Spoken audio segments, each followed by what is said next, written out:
Let me get you good. Ah! Hello, you! Oh my gosh, my friend watching this right now, my mind is blowing because I am manifesting some powerful right now. In January of this year, I read that Tom Hanks is going to be playing Mr. Rogers from Mr. Rogers' Neighborhood in an upcoming film based on his life. Well, guess what I just heard? Some source, a friend of mine who's also an actor, told me that Amazon Studios is working on a Richard Simmons biopic. In January, when I read the Tom Hanks Mr. Rogers news, I tweeted, "That's awesome for Tom Hanks, and I would love to play Richard Simmons in a biopic." This needs to happen. I have actually pitched this idea before many times to people, and now somebody is making the movie. I am Richard Simmons.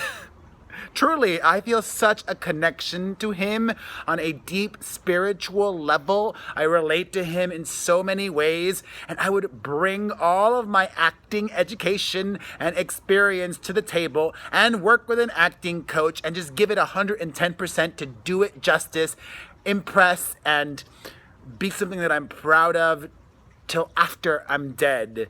Beyond the grave, I will be proud of this. I don't think they've started casting yet, is what I've heard. I'm literally drooling because I'm so excited about this, but I'd love to even meet with the director, if there is one, before casting. Like, I need to play this part. It has to happen.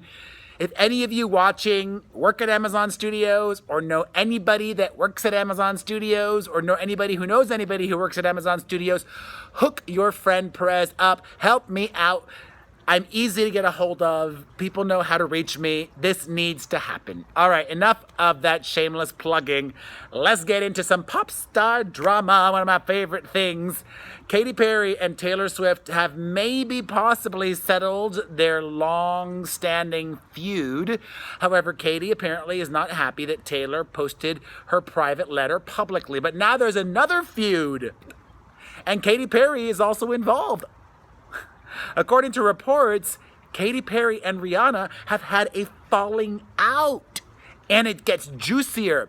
Not only have they had a falling out, but Rihanna snubbed Katy Perry and didn't invite her to her Met Ball party. No word on what led to the rift in their years-long friendship, but it happens.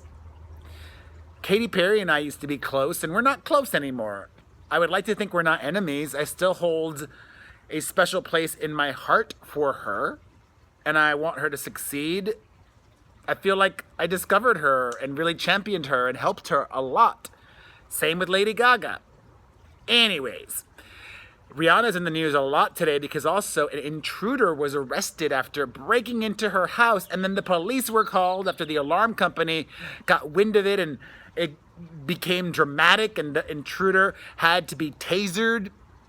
As with the previous story and the ones that will come after this, I will have links to everything down below.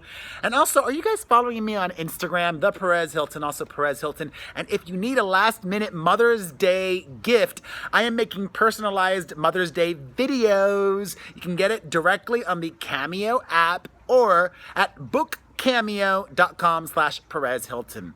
In other pop star related news, Ariana Grande and her boyfriend of 2 years, rapper Mac Miller, have called it quits, and Ari herself has confirmed the news. She wrote very lovingly, "I respect and adore him endlessly and am grateful to have him in my life in any form at all times, regardless of how our relationship changes or what the universe holds for each of us. Unconditional love is not selfish. It is wanting the best for that person, even if at the moment it's not you." Aww. In even more pop star news, Selena Gomez recently called it quits with Justin Bieber. And according to reports, Selena and her mother are now closer than they have been in a really long time, which just reminds me of one of the fundamental rules of dating. If the family is not supportive of the relationship, the odds are against you. Sorry, it's true. On to some just disgusting music-related news. A woman who is anonymous, is suing Chris Brown, claiming that he and she and another woman and another guy were involved in a drug-fueled orgy in Chris Brown's house. That Chris Brown plied this woman with drugs and alcohol, and that the people that were in the room that was locked, like they put a couch to prevent her from leaving, forced her to have sex against her will. Chris Brown, R. Kelly, there are two coins, two sides of the same coin. That expression. Also, speaking of R. Kelly, Spotify has decided to remove him from all of their playlists. They will still allow his music to be on Spotify, but they will not be promoting him in any way. Mute R. Kelly. In other salacious news, Countess Luann from Real Housewives of New York thinks that she may have been drugged. Wait, let me put a mental note here. R. Kelly thinks that she may have been drugged before her DUI arrest. Sure. On to happy news. Celine Dion's 17-year-old son, Rene Charles, is now a rapper. And I'm not going to say he's great. You could tell he's still starting out, but he's got potential. He's not bad. Check it out on the link to Celine's son's music. On to some Donald Trump news, but it's about his son. Don Jr. has posted a video of his 3-year-old daughter, topless, playing with a toy gun. And a lot of people criticized him for that. I am not going to criticize him for that, but I will point out that if it was, Chelsea Clinton who did that, or, I don't know, Cory Booker, Don Jr. would be one of the first people to criticize them. Okay. Speaking of Don Jr., he's got a new lady in his life. According to reports, he is dating Fox News personality Kimberly Guilfoyle. Seems like a good fit. She's a Fox News personality and plastic.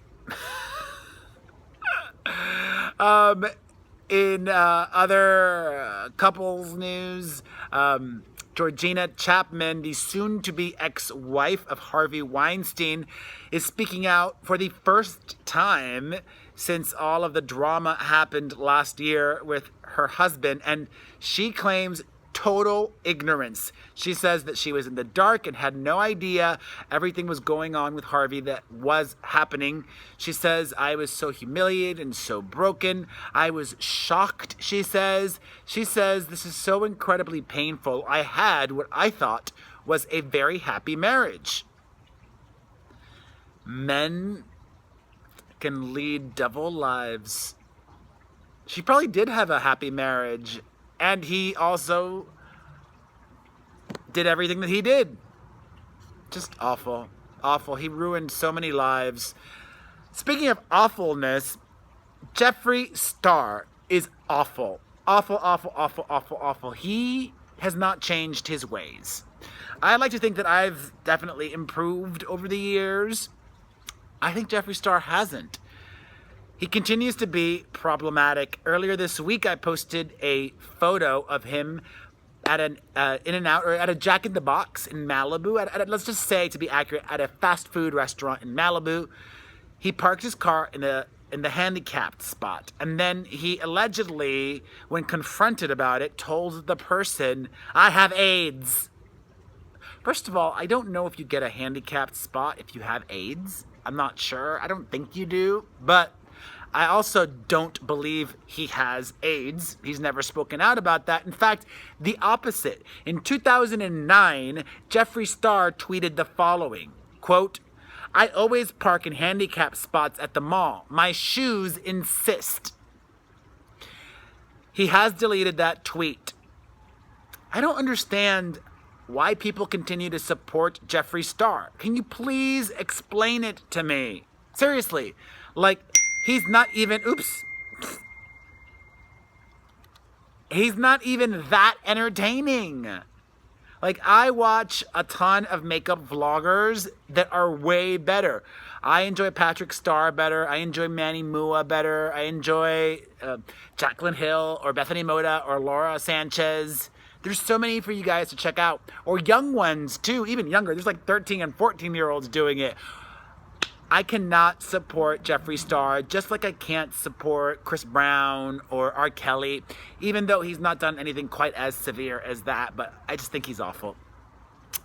Leaving this towards the end, because he's not that important, Cardi B's fiancé, Offset, had a $150,000 chain stolen after the Met Gala.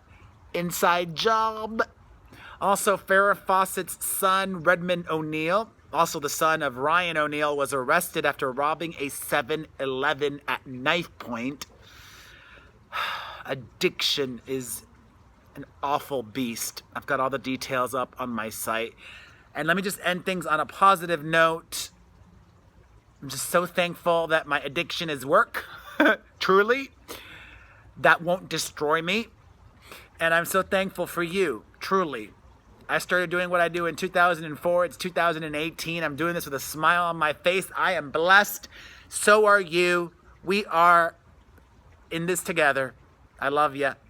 If you enjoyed this video, hit the like button. Make sure you follow and subscribe. And thank you for watching me on YouTube. I love being on YouTube. Share this video. Have a beautiful day. Mwah.